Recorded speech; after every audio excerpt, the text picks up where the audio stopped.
All right, so let's talk about the, what do we call this lab? Oh, fine gravity or something like that? What is it?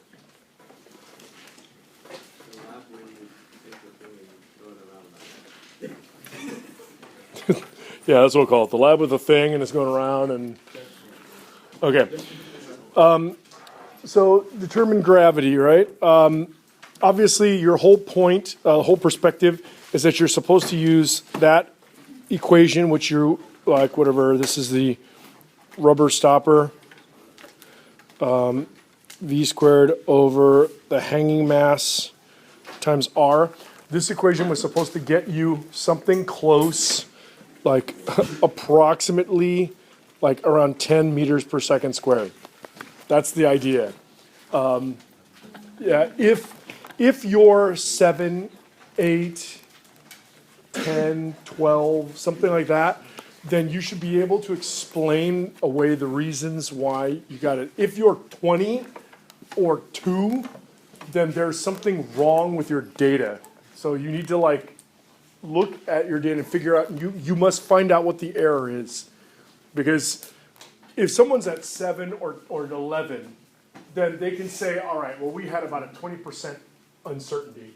So that means that it is reasonable that we would get a number that is, that, or it's only slightly worse than our uncertainty. So whatever. But if you got like an order of magnitude off, or if you were like below like 7 and above, for sure above like 12 or 13, then something really went wrong in your calculations, and you have to figure out what that was, right, in order to get credit. Because if you can't explain it, then what did you do? It's like the whole project was for nothing, or the thing was for nothing. So make sure you spend time. And obviously, if you have trouble with that, then you can come see me, etc. Remember that you're going to need an uncertainty, right? We're going to need a total uncertainty, and the things that you calculated here involve velocity and the radius you just measured, right? Now, when we talk about the velocity, obviously the velocity is going to be 2 pi r, right, over, 2 pi r over time. I think that's, well, okay, and then you probably did n, right? N being some number of rotations. Do you remember this? Right, so then if you do that, you get mr times something like 4 pi squared r squared n squared over t squared, and that's over mh times r. So one of those r's can go away, and basically you're just plugging all this stuff in to get this. So the things that you measured, in terms of what are the uncertainties? There are uncertainties in the time that you measured. There's uncertainty in the radius that you measured. Is there any uncertainty in the number of rotations that it went around? Yes, no? Maybe yes, but like. Yeah, see, yeah, there is going to be some uncertainty in that as well. It depends on how you did it. If you took a video, then you could reduce that uncertainty to almost 0. Because you could say, well, I can tell within like, whatever, pi over 10 radians.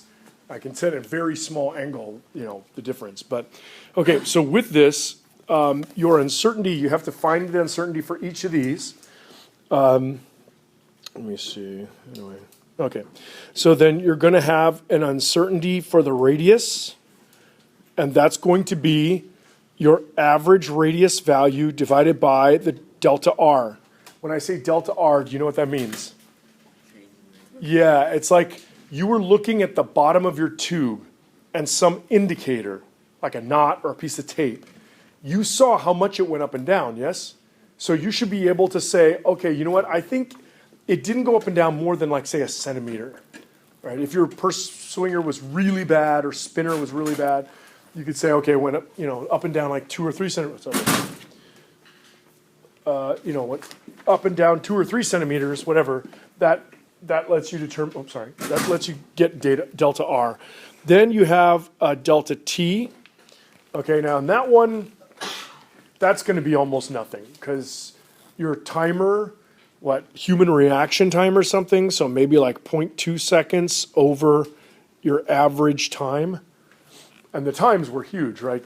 Some people went for like periods of 6, 7, some people went for like 30 seconds or something, or 20 seconds, so 15 seconds, so that's fine. That'll be very small.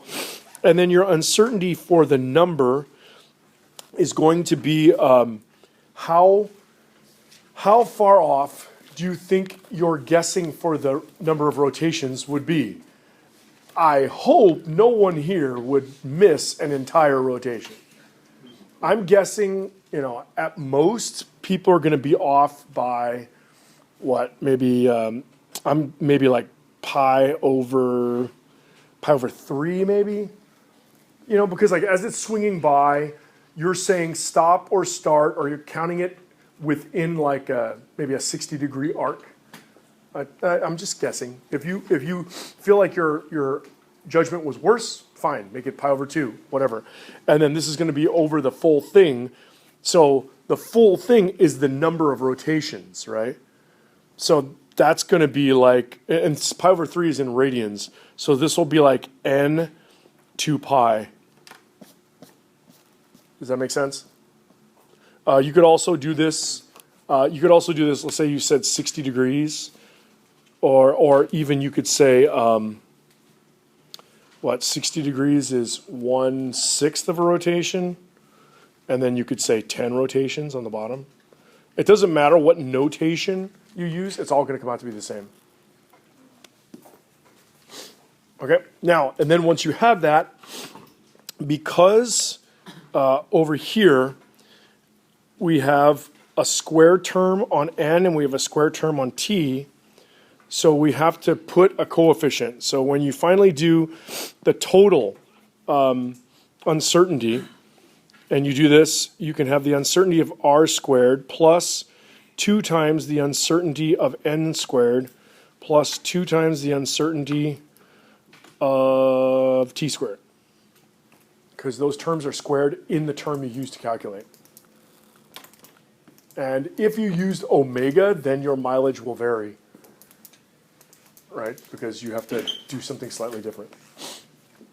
All right, so this isn't a formula, this is a model. Wesley.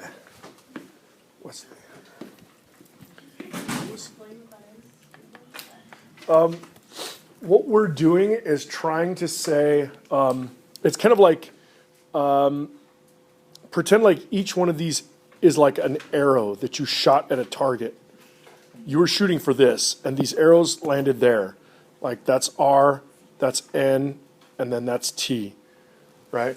And then N and T, because it was squared, there were 2 N arrows, and there were 2 T arrows. So you're squaring the effect of the 2 N's and the 2 T's, or you're doubling the effect of that, but with the 2. And it's because when you analyze the impact, you're using exponentials, so it becomes a 2. But it's just this thing is the average distance from all those things. So like if I look at those 5 points, what's the average distance from the center of this target? So that's the uncertainty of all uncertainty? Yeah. So it's like this distance, that distance, and those distances, and it's like the average of all of them. Yeah. My note says at once, so should I just go? Yeah, sure, whatever. Yeah. Oh, the number of turns. Oh, okay. Yeah. Okay. Any questions on that part of it? So the calculation of it, and that's fine. So what am I expecting? Once again, we look at the multiple things. Okay, and this, of course, is your abstract, and the purpose of this one's pretty clear, was to find gravity by using some weird apparatus. Then here is your quantitative, actually, sorry, let me not put data, quantitative analysis. So there, I want to see all of the stuff, right? The quantitative analysis, we need your SD for everybody. We need your G-bar, or average gravity. We need your, take that average and get your percent error. Yeah, percent error. Oh, yeah, and then we need your total uncertainty. So that's what I need to see in quantitative. Nice little table, just shows me that stuff. All those calculations should be in your log or on your Excel page. Yeah. What's the S? Oh, standard deviation. Can you remind me how you do that? Yeah, I'm gonna show you. It's in Excel. It's super easy. Oh wait, is it the formula thing? Yeah, equals STDEV. I got it. Yeah, okay, cool. Very good, very good. Yes. Isn't that the sign means standard deviation? Yeah, well, that's what, if you're in AP stats, that's standard deviation. Yeah, so But over here, that's uncertainty, so. And then that's standard deviation. It's weird, I don't know why. There's only so many letters, we all have to share, so we just have to get along, I guess. And this isn't better, so I'm not trying to say that, science knows what it's doing and stats, no, obviously. I don't know why it's that way. I mean, hey, you're ahead of the game. When I went to college, I did not even know what standard deviation was. So I saw it in my first lab book in chem, and I was like, what is that? And then the explanation of how to do it, there was no way in Excel, there was no way in a calculator, so I had to do it by hand for every data point. And that is a giant pain in the rear, so just be thankful. Yes? So we do an Excel sheet for the trials that we did. A what? Yes. Oh, I'm getting there. Okay, so then finally, this is qualitative down here. And this is where you gotta talk, you have to use, some of you, man, I think I'm gonna not count your lab if you don't start using this correctly. I don't know, maybe I'm too lenient or I just get too sick of reading, but you must use your quantitative numbers here. Okay, and then you must be able to explain the interrelationship between the quantitative numbers. Such as, our value of G was X. X has a percent error of some value from the actual number, right? That number is either, that percent of difference is either greater or less than your uncertainty. If it's less than your uncertainty, then you can say, therefore, I believe that we did a reasonably good job, right? You can then talk about, but we did have sources of error. I believe those sources of error were this, this, and this. And if I could do it over, or if I had to do it again, I would try to do these things to work on that, right? You can also use standard deviation to say that our process was very consistent. So even if this sucked and all of this sucked, right? For example, this, let's say your value was 40%, let's say 60% off of the actual value, but your uncertainty indicates that your uncertainty was like a 0.2 or something, or 0.3, so our uncertainty should have been 20 or 30%, but we were beyond that. Okay, now you have to start doing some very specific talking to me and isolate where things went wrong. If you went up here and you see your standard deviation is actually pretty low, so like your standard deviation is less, let's say it's, I don't know, just for example, say it's less than 10% of your value, right? That means your curve is pretty like this. Like all of your data is pretty close together. That means you can say, all right, our value sucks, but we did a good job of being consistent in our experimentation. So that means something was wrong in our process. Do you get what I'm saying there? Yeah, there's something, and this is what was wrong, right? So you go back, you look at the math, and you let the math guide you to where you messed up. And then we say, okay, here's what it was. We were calculating this with this number, we should have been calculating it with this number, or we measured this incorrectly, that caused this big error. If we did it again, we would fix that. Does that kind of make sense? Everybody get where I'm going there? Yeah. So standard deviation is basically how accurate your thing is? No, it is how precise your experiment was. Right? So you remember the thing, right? Like if there's a target like this, and one person does this, and then there's a target over here, and one person does this. Which one of those two is more accurate? Second one. The first one. First one. Which one is more precise? The second one. Do you remember this? Keep forgetting. Yeah. So precision means you do the same thing every time. Accuracy means you're close to the real value. Yeah. Yeah, go ahead. Okay, now, so the second part is obviously Excel. You have a buttload of data, right? Because you have like 5 or 6 times from every person in your group. So I want to see you using Excel. Remember, when you use Excel, and then I think the way I'm going to grade these is just, it's going to be all or nothing. So if you're missing, if one of these things, I'm just going to give it a 0 and pass it back. And then if you remember, you can fix it and then come beg me to regrade it or something. Okay, so on Excel, I need to see the equations. It's not that hard, right? Just copy it, delete the equal sign, and it's going to be there, so I can see what you did. Yeah, you're just going to calculate G from there. You can find your standard deviation. You can find your average. You can find your percent error.